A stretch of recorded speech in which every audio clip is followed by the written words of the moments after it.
સુરતમાં નાસિરનગર ડિમોલિશનનો વકરતો વિવાદ। સેન્ટ્રલ ઝોનના કાર્યપાલક ઇજનેર ઉતર્યા છે રજા પર। જયાંગ જીવન રામજીવાલા ઉતર્યા રજા પર। આરોપોથી બચવા માટે કાર્યપાલક ઇજનેર રજા પર ઉતર્યા છે।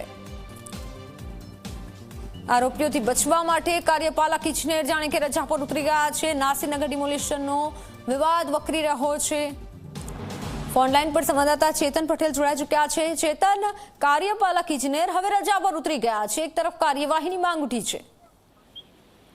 જી બિલકુલથી નાસિરનગર ડિમોલિશનનો જે મામલો છે હવે દિન પ્રતિદિન વકરી રહ્યો છે, કારણ કે જે સરકારી જે અધિકારીઓ છે, જે સુરત મહાનગરપાલિકાના મ્યુનિસિપલ કમિશનર હોય કે કાર્યપાલક ઇજનેર હોય, એકબીજા ઉપર જે ખોખોની જે રમત છે તે રમી રહ્યા છે। આ વચ્ચે સેન્ટ્રલ ઝોનના કાર્યપાલક ઇજનેર જયાંગ જીવન રામજીવાલા જે છે તે હાલ રજા ઉપર ઉતરી ગયા છે, કારણ કે છેલ્લા એક સપ્તાહથી જે રીતે તેમને ઘેરવામાં આવી રહ્યા છે અને જે રીતે ડિમોલિશન કરવામાં આવી રહ્યું છે, જે રીતે આ મેટર જે છે તે હવે હાઈકોર્ટમાં પહોંચી ગઈ છે, ત્યારબાદ એકાએક જે છે તે કાર્યપાલક ઇજનેર રજા પર ઉતરી ગયા છે। મહત્વની વાત છે કે નાસિરનગરમાં જ્યારે ડિમોલિશનની કામગીરી હાથ ધરવામાં આવી રહી હતી ત્યારે જે ખાસ કરીને કાર્યપાલક ઇજનેર જે છે તે પોતે ત્યાં હાજર હતા।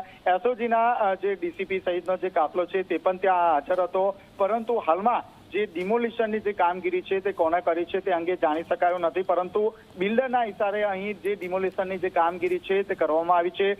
સામાન્યતઃ જ્યારે પણ ડિમોલિશનની કામગીરી કરવાની હોય છે ત્યારે જે તે મકાનધારકોને નોટિસ આપવામાં આવતી હોય છે અને ત્યારબાદ ડિમોલિશનની કામગીરી કરવામાં આવતી હોય છે, પરંતુ અહીં જ્યારે ડિમોલિશન હાથ ધરવામાં આવ્યું ત્યારે ફક્ત 1 કલાકનો સમય આપવામાં આવ્યો હતો અને ત્યારબાદ 2 દિવસની અંદર આખા 100 થી વધુ જે મકાનો છે તેમને ડિમોલિશન કરવામાં આવ્યું છે।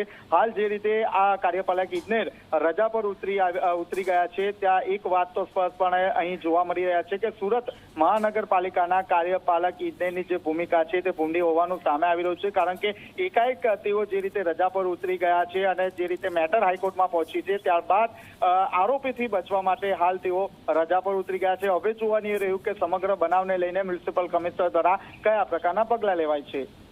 બિલકુલ, આભાર માહિતી બદલ।